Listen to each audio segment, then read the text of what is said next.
সুমন হচ্ছে আমার ছোট ভাই হয়। আর সুমন বক্তব্য যেগুলো রাখছেন সমাজের জন্য সত্যি খুব অতুলনীয় বক্তব্য রাখছেন। সাদ আমিন ভাইজান যেটা বলবে আমি সেটা অবশ্যই শুনবো, কারণ ক্ষমতা থেকে সুমনের একটা গাল লোম ছিঁড়ে দেখা।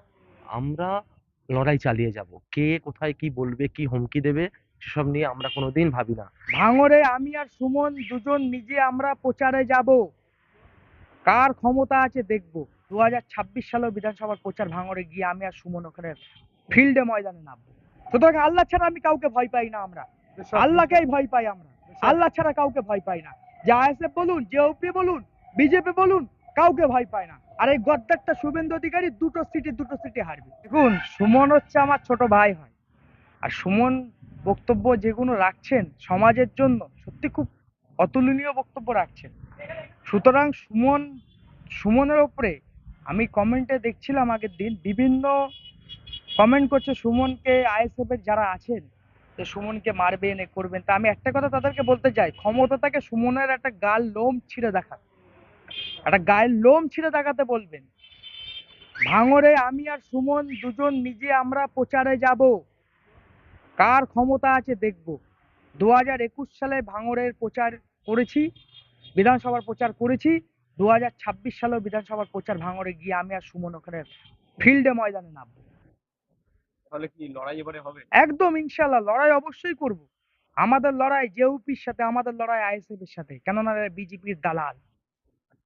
তাহলে ঠিক আছে, বিজেপির সঙ্গে বিজেপির সাথে লড়াই, এটা তো বিজেপির দালাল।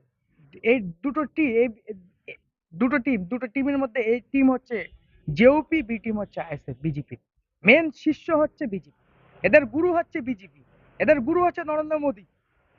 সুতরাং বাংলার মানুষ 2026-এ ব্যালট বক্সে জবাব দিয়ে দেবে। আর সুতরাং আমি অভিনন্দন জানাই শওকত মোল্লা সাহেবকে। ভাঙড়ে প্রার্থী হয়েছেন, বিপুল ভোটে ভাঙড়ে জয়লাভ করবে। আমাদের প্রিয় পীরজাদা ভাইজান হুজুরের আমন্ত্রণে আমি ভাইজানের বড় মেহফিলে এসেছিলাম, ইফতার মেহফিলে। খুব ভালো লাগলো। ভাইজানের যে আন্তরিকতার সঙ্গে ইনভাইট করেছিল, আমি খুবই আনন্দিত হলাম যে একটা পবিত্র জায়গায় পবিত্র মেহফিলে এসে। এবং সাদ আমিন ভাইজানকে আমরা আজ থেকে নয়, বহুদিন ধরে চিনি। তিনি সর্বসময় অন্যের বিরুদ্ধে প্রতিবাদ করেছে, অন্যের বিরুদ্ধে আওয়াজ তুলেছে, এবং তিনি সর্বসময় মানুষের জন্য কাজ করতে চায়। বিশেষ করে এই বসিরহাটের মানুষের জন্য কাজ করেছেন এবং এখনো কাজ করছে।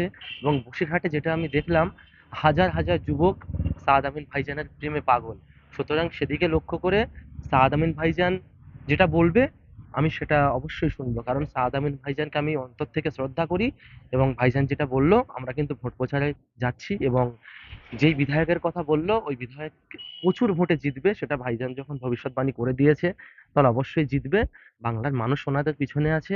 আর বসিরহাটের মানুষ বিশেষ করে তো সাদ আমিন ভাইজানকে খুবই ভালোবাসে। তো আমরা আগামীতে সবার সাথে সাথে সাদ আমিন ভাইজানকেও প্রার্থী হিসেবে দেখতে চাই। সেটা বিধানসভায় হোক, রাজ্যসভায় হোক, যেখানে হোক, ভাইজানকে একটা প্রার্থী হিসেবে যেন মমতা বন্দ্যোপাধ্যায় দেয়, এই আর্জি আমি মমতা বন্দ্যোপাধ্যায়ের কাছে করছি। এবং দেখুন, আমরা লড়াই চালিয়ে যাব। কে কোথায় কি বলবে, কি হুমকি দেবে, সেসব নিয়ে আমরা কোনোদিন ভাবি না। কারণ তাদের ভাষায় আমি উত্তর দিচ্ছি যে মুসলিমরা নাকি কাউকে ভয় পায় না। আমিও কিন্তু মুসলিম। সুতরাং আমিও কাউকে ভয় পাই না আল্লাহ ছাড়া। আর এই বাংলার জন্য যারা লড়াই করছে, বাংলার অধিকারের জন্য যারা লড়াই করছে, তার সাথে আমি সর্বসময় আছি। ভাইজান হুজুরও আছেন, ভাইজানের সঙ্গে আমিও থাকবো। ইনশাল্লাহ ঈদের পরপরই লড়াইয়ে নামবো। যেভাবে লড়াই আগামী 21 সালে, 2021 সালে আমরা লড়াই শুরু করেছিলাম, আমার ছোট ভাইকে সঙ্গে নিয়ে 2026 সালে আমাদের ফাইট চলবে। তার মধ্যে যে আইএসএফ এ যত ভয় দেখাক না কেন, আইএসএফ যতই হুমকি দিক, এর আগের বারও আমাদের উপরে অ্যাটাক করেছে, হুমকি দিয়েছে, কিন্তু আমরা থামিনি। সুতরাং আল্লাহ ছাড়া আমি কাউকে ভয় পাই না। আমরা আল্লাহকেই ভয় পাই। আমরা আল্লাহ ছাড়া কাউকে ভয় পাই না। যে আইএসএফ বলুন, জেওপি বলুন, বিজেপি বলুন, কাউকে ভয় পায় না। আর এই গদ্দারটা শুভেন্দু অধিকারী দুটো সিটি হারবে। এবার আপনাকে বলে রাখলাম। আমরা চাই বাংলার রাজনীতি যতই নিচে নেমে যাক না কেন, মানুষের উপর যেন কোনো আঘাত না আসে। বাংলার মানুষ সম্প্রীতিকে বজায় রাখতে চায়, এবং বাংলার সম্প্রীতি বজায় রাখছে একমাত্র মমতা বন্দ্যোপাধ্যায়। তাই বলবো, আপনারা রাজনীতি করুন, সৌজন্যতার রাজনীতি করুন, হিংসতার রাজনীতিতে নামবেন না। কারণ বাংলায় এখন সম্প্রীতি রক্ষার জন্য সকলকে লড়াই করতে হবে। যদি আপনারা মনে করেন যে মমতা বন্দ্যোপাধ্যায়ের সঙ্গে লড়াই করবেন না, মানুষের জন্য ভাববেন না, তাহলে আপনারা আপনাদের মতো করে লড়াই করুন, সমস্যা নেই। কিন্তু আমরা মমতা বন্দ্যোপাধ্যায়ের হাতকে মজবুত করে বড় লড়াই দেব 2026-এ। এবং আমরা জিতবো, এটা আমি এখানে গ্যারান্টি সহকারে বলে গেলাম।